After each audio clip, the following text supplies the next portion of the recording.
I guess you're wondering why I called you out here. A little humor to start off, but today I want to talk briefly about Mr. Robert Hicks, Bob. Bob was a longtime fixture here at Boise State, and he did more than most folks ever realized. He wasn't one to self-promote, choosing to quietly contribute instead. Unfortunately, he was called home in December, leaving the void. Bob had three great loves in his life: his wife, his country, and this program. We'll briefly speak today about his contributions to all of us in this room. Over the years, he had many of them, I assure you. Bob spent countless hours focused on this program, and the results are all around us. We're trying to figure out today about how many kids he recruited to these programs, and the number we arrived at was about north of 1,000 of you. Think about that. Think about the massive effect this man had by helping to guide young men and women like yourselves here, where so many discovered their life's passions. We become friends, had successes, failures, love, and sadness, all because of how much he cared and how much he worked. His dedication created countless lifetime bonds. Not many people can say that. Bob was, among other things, a fan of what I refer to as radical authenticity. Authenticity wasn't quite enough for Bob. He had an incredible sense of humor, and he was very proud of being able to tell the people that he cared about, that he loved, the people who he was impressed by, that all of those things were true. The corollary to that was that if he thought you were a moron, he said that too. And love him or hate him, his philosophy was that this way everybody could always know where they stood. He just wasn't a fan of people who would say things just for the sake of saying something because it was protocol to say something polite. He always wanted everyone to understand that what he said was said in earnest. Bob always knew to say thank you.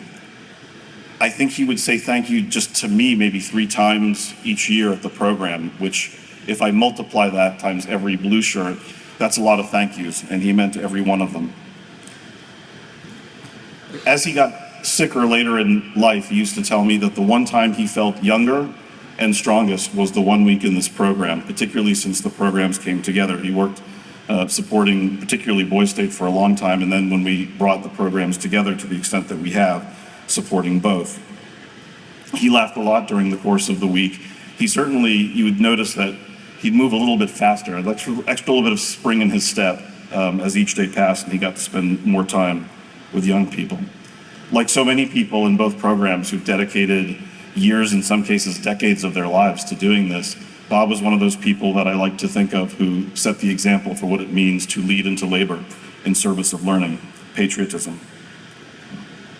He worked very hard to secure his legacy. He didn't spend more money than he needed, which meant that as he got to be later in life, he did his best to plan for the causes that he cared about, and that included these programs. So the legacy includes not just people who got to attend, but those people who then came on the staffs of both programs, who gave back and donated themselves of their time and of their wealth. Bob would also be really pissed off at me if I kept this serious for the entire time. So we tried to think of all of our Bob Hicks stories, and I think everybody's favorite is probably a band-related story. I don't know if Jonas was here that year or if Jonas was working with JD, but I know JD Roger was here that year. JD was a counselor for maybe about a decade. He's in Seattle now. And he used to tell the story, he can tell it much better than I can. But that year, the band was practicing in Hemingway Theater in the Duffy Building. And the thing you have to understand for the story to make sense is that when a Legionnaire or a member of the auxiliary is wearing their hat, they're in uniform.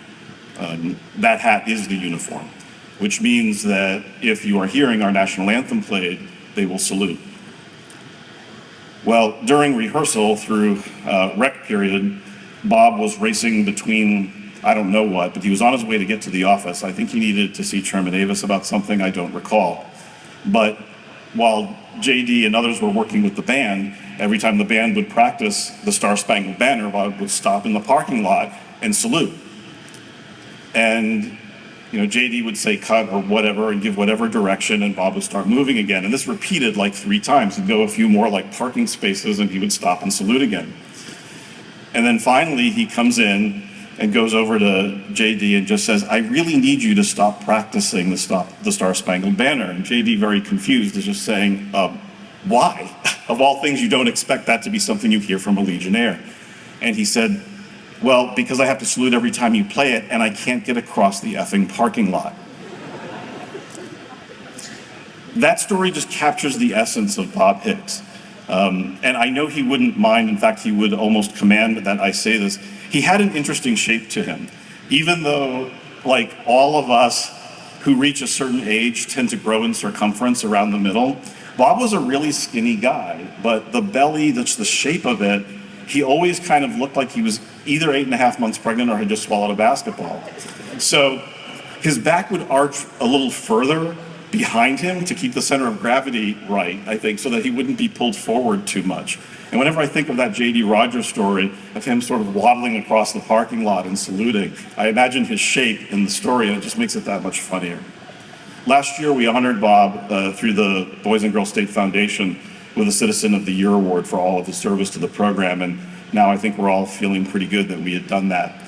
Bob taught me a few lessons in life, and among those, one of the things he even said to me, in fact, in my last conversation with him, as he knew he was getting sicker, he said, you know, John, anything you want to do with these programs, with members of the staff, with Trent, whatever, do it and do it now, because Jesus, there just isn't enough time. I'm telling you, there just isn't ever enough time. He also pushed the importance of good humor, and the other thing that he really drove home to me was that he wanted to keep working on these programs. And one of my Boy Staters on the first day came to me holding a Boy State pin that he had gotten from Bob, showing that Bob was, even to the very end, working to drive attendance at this program. So that final lesson being, you play out all the minutes on the clock. You leave it all on the field. You play until the clock is zeros across. Because Bob certainly did that in his life for these programs and for all of us. And I think we should take a memo and do likewise. My story. I came to Boise State later in life. I got sent here because of my previous career as a recruiter for the Air Force. Well, when a recruiter walks in the door here, you get the hairy eyeball, I'll tell you. My first night was a little bit uncomfortable because everybody's looking at me wondering, okay, when's he going to start trying to recruit the kids and hustling them? Because every other recruiter that came in here from the military walked right on out and got sent out the door. But Bob took the time. And you know, he told me like, hey, look, you need to do A, B, and C, and as long as it's about taking care of the kids, teaching the stuff, and you know, mentoring, you're going to be fine. And you know, here I'm 17 years later. He was right. He took the time, and I'm really glad he did. He's just a good guy. Could I ask y'all to please rise?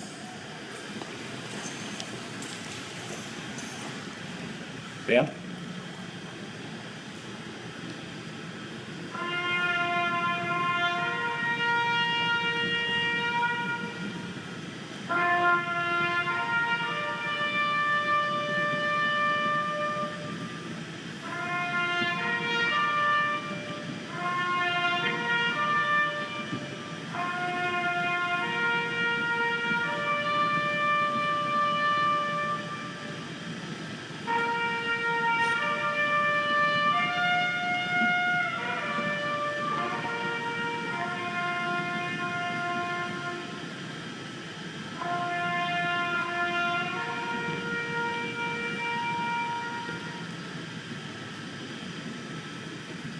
Thank you. Toba Alwan.